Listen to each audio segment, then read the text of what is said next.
And what did they communicate? Actually, the China Coast Guard informed the Philippine Coast Guard Anong sabi ninyo?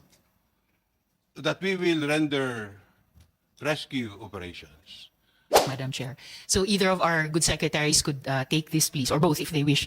What measures is government taking to de-escalate the tension in the West Philippine Sea, Madam Chair? I think Secretary Manalo, Madam Chair. Thank you, Madam. Perhaps in response to that, I could also deliver my short statement because it was addressed on that particular point. I just wanted first to thank you, Senator Marcos, for giving us this opportunity. I just want to say that initially the Department of Foreign Affairs, immediately after the aggressive actions just reported on, denounced these actions, and we also highlighted the fact that they led to the injury of Filipino personnel and damage to our vessels. We issued a public statement on this to this effect, and also we approached the Chinese Ministry of Foreign Affairs as well as their embassy here. We sternly communicated to our counterparts that it was really incomprehensible how the delivery of basic necessities to our troops on the BSP Sierra Madre could be considered a provocation that would justify an increased level of Chinese actions. And so, therefore, we believe their actions only intensified and escalated tensions. And certainly something we should be concerned about. While we have a policy still, as agreed by President Marcos and President Xi Jinping, that we agreed our government should seek to manage our maritime differences and not let incidents define our bilateral relations, it's clear that many of these recent incidents by China are inconsistent with this declared intention. Nevertheless, the Department of Foreign Affairs, in consultation with the National Maritime Council, which by the way met last Friday to look at the issue, we still believe in the primacy of dialogue and diplomacy should prevail even in the face of these serious incidents. Though, of course, I admit it's also a challenge. Nevertheless, we will pursue the peaceful resolution of disputes in accordance with international law, specifically the UN Convention on the Law of the Sea and the 2016 Arbitral Award. And we have been working hard to bring back China to the table to talk with us to resolve differences on these issues. We have an existing mechanism with China. We call it the bilateral consultation mechanism on South China Sea. We had a working group meeting last week in preparation for what we hope will be a meeting between the bilateral of the BCM, or bilateral consultation mechanism. We hope to be held in early July with our Chinese counterparts, specifically to discuss the recent incidents, but also to see whether we can arrive at some understandings which could help. Understandings, what I mean, some kinds of confidence-building measures, which could hopefully create a basis then for more serious discussions to see how we can address these other issues.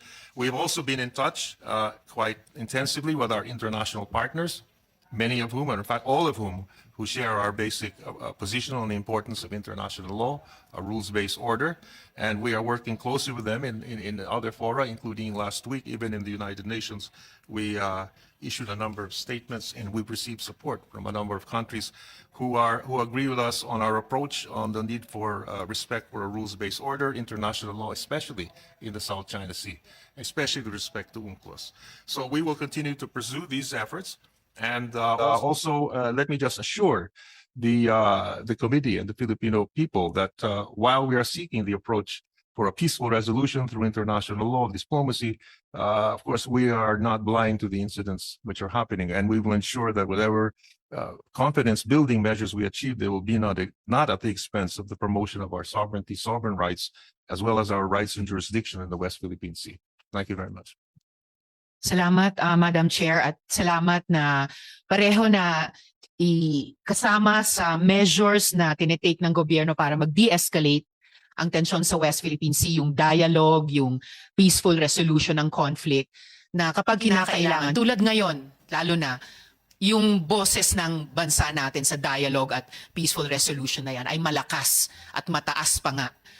Dahil din gaya ng pinaalala ni Seaman First Class Facundo, bukod sa ginawa ng China sa kanya at sa ibang mga Philippine Navy personnel natin doon, nakita po naman, Madam Chair, sa videos yung paggamit din ng mga Chino ng siren na nakakarinde sa mga tao natin, yung laser, na strobe na para ma-disorient yung ating mga tao, at yung paalala ni Seaman First Class Facundo na may dalawang rigid hull inflatable boats pa tayo at yung mga tauhang nakasakay doon na hinahanap pa rin natin. So ano ba yun? Practically kinidnap ng mga Chino.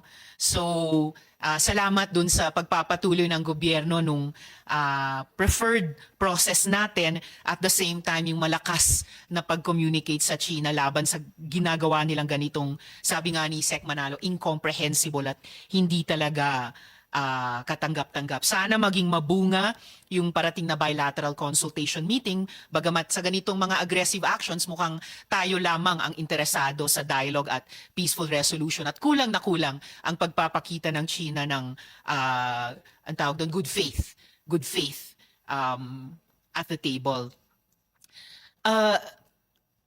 Kasunod na tanong, Madam Chair, anong strategic at tactical objectives ang hinahabol ng Chinese government kaugnay ng BRP Sierra Madre at Ayungin Shoal?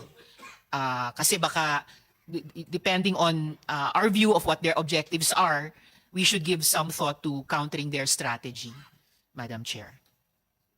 During the previous incidents last year, the units involved were Coast Guard units. This time, the mention has been made of NAVSOCOM as well as Marines. It was always the Philippine Coast Guard before. Now we are seeing military deployment. Has there been a change in strategy in the RORE missions? We note that there were no Coast Guard vessels at all accompanying these resupply vessels for the first time. There were. Yes, ma'am. And There the were, hindi tactical, lang nabanggit. So what Hindi- happened? Kasi dalawang reef na, We can- dalawang reef na Navy, dalawang reef na Marine. Nasira May Coast yung Guard Marine, vessels. tapos yung Navy na tuloy, umakyat sa Sierra Madre, pero yung Coast Guard nakatutok din. It's not nakatutok like they po. weren't there. Nakatutok po. Okay, Tapos sige. meron pa pong ibang mga elemento na hindi po namin pwede There's discuss no ngayon. need. There's no need. We just need to be clarified kasi Coast Guard maraming was nagtatanong. involved from the planning and in the execution, ma'am. Pero Nandun kasi sila. nagulat kami, bakit yung nadali, militar. Dati kasi hindi militar. Kahit na di ba, naman Coast Guard? noon po, hindi pumapasok sa ayungin yung Coast Guard. Naghahatid lang po.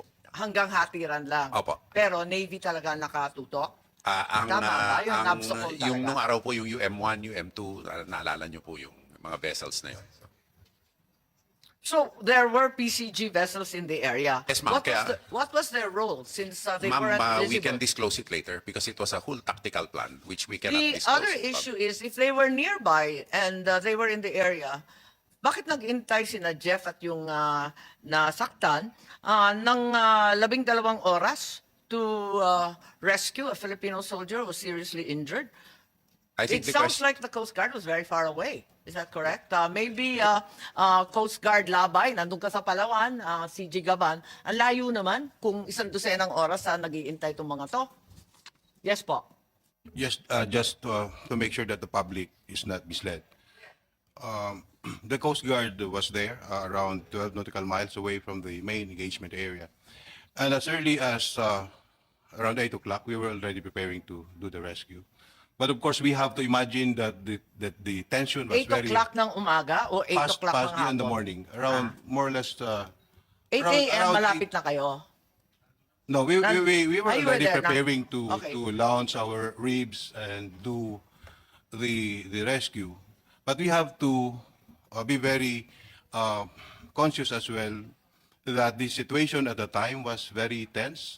So the Naabutan Philippine, ninyo yung mga Chinese Coast Guard? yes, there Nakita are ninyo? may ship-to-ship communications naman po on the ground, Your Honor. So And what did they communicate? Actually, the China Coast Guard informed the Philippine Coast Guard that there were Navy personnel injured. So Eh, anong sabi ninyo? that we will render rescue operations. So Madam Chair. Umangal sila na may Filipino military na nagsumbong sa inyo. the rest, Madam Chair, maybe I can share in executive Fine. session. But at That's- this point, I just would like to, if I'm be allowed That you to, were in fact there. Yeah, we And were in you fact were- there. The Coast Guard did everything it can to render aid to the soldiers, and we did. Kasi maraming nagsasabi, katagal-tagal ng 12 oras. Yes, the whole process took Eh, kung more may than duguan, 12 hours napakatagal because nun. it was a very tense situation and we had to continuously communicate with the other side, employing everything we can You And had continuously, sorry, we succeeded eventually, okay, but it took a while. all But we right. did. So we did three things. Madam Chair, We Madam Chair. extracted, Let's allow him to finish. we perhaps. extracted the personnel, we provided medical aid, and we towed the destroyed boats. All the requirements needed by the military was provided by the Coast Guard at the time. I just would like to disabuse public minds that the Coast Guard was late. We were there, and we did our Yes, best. kasi parang ganun ang lumalabas kasi No. nga napakatagal daw. No. Naghintay lang kayo na humupa ang tensyon. Ganon? We did not wait. We even did our part to accelerate the de-escalation of the tension at the time. What did you do to de-escalate? We employed our female radio operators, the angels of the sea. Anong ginawa nila? And somehow the psychological element played up, and the tension Ganon? subsided. Madam at the Chair? time. So malaki po ang interjection role lang. ng kababaihan, Madam Teka Chair. muna, nauna si Senator Yes, ma'am. Tolentino po. Okay, so you did three things. You said you managed to rescue personnel, is that correct? Medical assistance, and lastly, you actually towed the two destroyed boats. So, in fact, it wasn't like the Coast Guard was sleeping on the job, is that correct? Yes, Madam Chair. I'd like the public to be aware of that. Ma'am, may I Thank you, add, Madam I confirm the assistance and the support of the Coast Guard from the inception of the operation to the end. They performed their roles as they were supposed to do. Yes.